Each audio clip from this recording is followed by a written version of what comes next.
ইহুদিরা সারা দুনিয়া বাদ দিয়ে মদিনায় কি করছিল, এখন তারা সারা দুনিয়া বাদ দিয়ে জেরুজালেমে কি করে? যদি আমেরিকার ওর প্রতি এত মহব্বত থাকে তার ওর দেশে জায়গা দেয় না কেন বলেন? যদি ফ্রান্সের ওর জন্য এত মহব্বত থাকে ওর দেশে জায়গা দেয় না কেন? ব্রিটেনে জায়গা দেয় না কেন? মুসলিম ল্যান্ডে কেন? ওখানে কেন?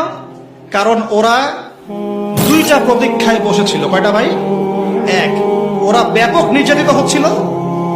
এই নির্যাতিত হচ্ছিল ওদের দোষেই, ওদের পাপের কারণেই। কারণ এর আগে ওরা ভালো ছিল, এটা আমি হিস্ট্রি আলোচনা করেছি। এর আগে ওরা ভালো ছিল, বাইতুল মুকাদ্দাস আল্লাহ পাক ওদেরকে দিয়েছিলেন। যখনই ফাসাদ করেছে আল্লাহ বের করে দিয়েছে, আবার ফাসাদ আবার বের করে দিয়েছে।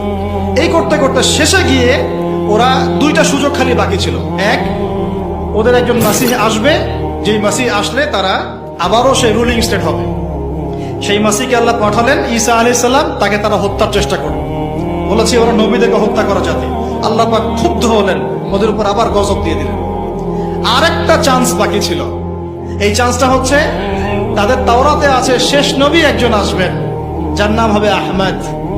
এখন চিন্তা করলো যে মাসিহকে তো আমরা পেলাম না, শাস্তি হয়ে গেল, অ্যাটলিস্ট শেষ নবীকে যেন পাই, মদিনায় চলো যাই। তো মদিনায় গিয়ে তারা বসে থাকলো।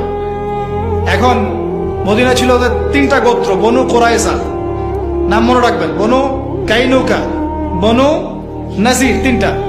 কেন বসে আছে ভাই তাহলে এখনো মদিনায়? শেষ নবীকে পাওয়ার জন্য। কারণ শেষ নবীর উম্মত হতে পারলে আবার সম্মানিত হবে। এবার আল্লাহ পাক ওদের উপর অনেক রহম করেছেন।